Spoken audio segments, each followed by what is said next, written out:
ଏବେ ଯୋଉ 2-4 ଦିନର ଥରେ କାଳବୈଶାଖୀ ହଉଛି ସେଇଥିରେ ଆମ ଗଛର ସବୁ ଆମ୍ବ ଗୁଡାକ ଝଡି ଯାଇଛି। ମନଟା ମୋର ଭାରି ଦୁଃଖ ହେଇଗଲା, କାରଣ ଗଛରେ ଏଇ ଆମ୍ବ ଗୁଡାକ ଯଦି ରହିକି ପାଚିଥାନ୍ତା ବହୁତ ମିଠା ଲାଗିଥାନ୍ତା। କରିବା, ଆମ୍ବ ଗୁଡା ତ ଝଡି ଯାଇଛି, ତାକୁ ଆଉ କଣ ଫୋପାଡି ଦେବା କି? ସେଇଥିରେ କିଛି ଖଟା କରିଦେଲେ ଆଉ ବାକି ଯେତକ ବଳକା ରହିଲା ଆମ୍ବ ସେଇଥିରେ ଆଚାର କରିଦବା। ଏଇ ଖରା ଦିନ ତ ଆମ୍ବ ଆଚାରଟା ନିହାତି ହବା ଦରକାର, ନହେଲେ ଆଉ କଞ୍ଚା ଆମ୍ବ ମିଳିବନି କି ଆଚାର ବି ହେଇପାରିବନି।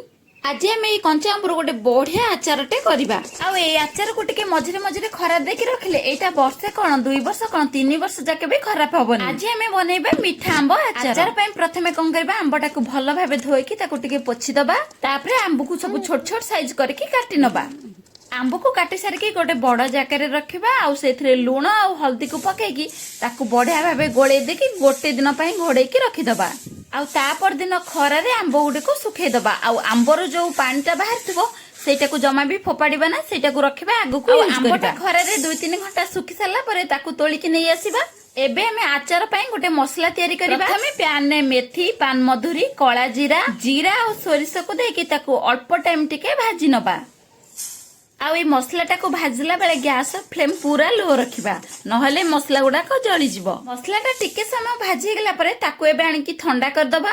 ଆଉ ଥଣ୍ଡା ହେଇଗଲେ ଗ୍ରାଇଣ୍ଡିଙ୍ଗ ଜାରରେ ଦେଇକି ତାକୁ ଦରଦରା ଗ୍ରାଇଣ୍ଡିଙ୍ଗ କରିନବା, ଜମା ବି ତାକୁ ପ୍ଲେନ କରିବାନି। ଆଉ ଏଇ ମସଲାଟାକୁ ଯଦି ପୁରା ପ୍ଲେନ କରି ଗ୍ରାଇଣ୍ଡିଙ୍ଗ କରିଦବା ତାହେଲେ ଆଚାରରେ ବେଶୀ ଭଲ ବାସ୍ନା ଆସିବ ନାହିଁ। ମସଲାଟା ରେଡି କରିସାରିଲା ପରେ ଏବେ ଗ୍ୟାସରେ ଗୋଟେ ବଡ କଡେଇଟେ ବସେଇବା, ଆଉ ସେଇଥିରେ ଗୁଡକୁ ଦବା।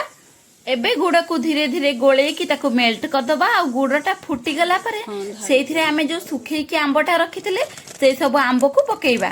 ଏବେ ଆମ୍ବକୁ ସେଥିରେ ବଢିଆ ଭାବେ ଗୋଳେଇକି 2-4 ମିନିଟ ପର୍ଯ୍ୟନ୍ତ ରାନ୍ଧିବା। ଆମ୍ବ ସହିତ ଗୁଡଟା ବଢିଆ ସେ ମିଶିଗଲା ପରେ ତାକୁ ଗୋଟେ ବଡ ଜାଗାକୁ ଢାଳିକି ରଖିବା। ଏବେ ତା ଉପରେ ଚିଲି ପାଉଡର ଦବା, କାଶ୍ମୀର ଚିଲି ପାଉଡର ବି ଦବା, ଆଉ ଯୋଉ ଗ୍ରାଇଣ୍ଡିଙ୍ଗ କରିକି ରଖିଥିଲେ ମସଲାଟା ସେଇଟାକୁ ବି ଦେଇଦବା। ଆପଣ ଚାହିଁଲେ ବି ସେଇ ମସଲାରେ ଶୁଖିଲା ଲଙ୍କା ଦେଇକି ଗ୍ରାଇଣ୍ଡିଙ୍ଗ କରିପାରିବେ। ଏବେ ଆଚାରରେ ତେଲ ଦବା ପାଇଁ ଗୋଟେ ପ୍ୟାନ ନବା, ଆଉ ସେଇଥିରେ ସୋରିଷ ତେଲକୁ ସବୁ ଦେଇଦବା। ସୋରିଷ ତେଲକୁ ପୁରା କଡା କରିକି ଗରମ କରିନବା। ଆଉ ସୋରିଷ ତେଲଟା ପୁରା ଗରମ ହେଇଗଲେ ତାକୁ ସେଇ ମସଲା ଉପରେ ଢାଳିଦବା। ଆମେ ହାଫ ସୋରିଷ ତେଲ ୟୁଜ କରିବା, ଆଉ କିଛି ରଖିଥିବା। ଏବେ ଆଚାରଟାକୁ ବଢିଆ ସେ ଗୋଳେଇଦବା। ଏଇଠି ଗୋଳେଇ ସାରି ଟିକେ ଚେକ୍ କରିନେବେ, ଯଦି ଲୁଣ କମ ଅଛି ତ ଆଉ ଟିକେ ଲୁଣ ପକେଇଦେବେ।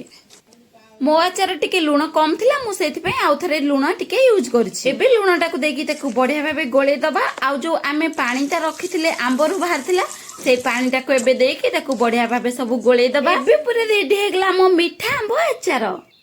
ସବୁ ଆଚାରକୁ ଗୋଟେ ଡବାରେ ପୁରେଇ ଦବା। ଆଉ ଡବାରେ ଆଚାର ଗୁଡା ପୁରେଇ ସାରିଲା ପରେ ସେ ଯୋଉ ବଳକା ସୋରିଷ ତେଲ ଥିଲା ତାକୁ ବି ଏଇଥିରେ ଦେଇଦବା। ଆଉ ଆଚାରଟା ରେଡି ହେଇଗଲା ପରେ ତାକୁ ଲଗାତାର କିଛି ଦିନ ଖରା ଦବା। ଥରେ ଆମ୍ବ ଆଚାର କରିକି ରଖିଥିଲେ ବର୍ଷେ ଯାକେ ଆଉ କିଛି ବି ଚିନ୍ତା ନାହିଁ। ଆଚାରଟାକୁ ଏମିତି ମଝିରେ ମଝିରେ ଖରା ଦେଇକି ରଖୁଥିବେ, ଜମା ବି ଖରାପ ହବ। ଆଉ ଆପଣ ମାନେ ବି ଏମିତି ଆମ୍ବ ଆଚାର ବନେଇକି ଖାଆନ୍ତୁ। ଭିଡିଓଟି ଯଦି ଟିକେ ବି ଭଲ ଲାଗିଥାଏ ତାହେଲେ ଲାଇକ୍, ସେୟାର ଆଉ ସବସ୍କ୍ରାଇବ କରିବା ପାଇଁ ଜମା ବି ଭୁଲିବେନି। ଜୟ ଜଗନ୍ନାଥ।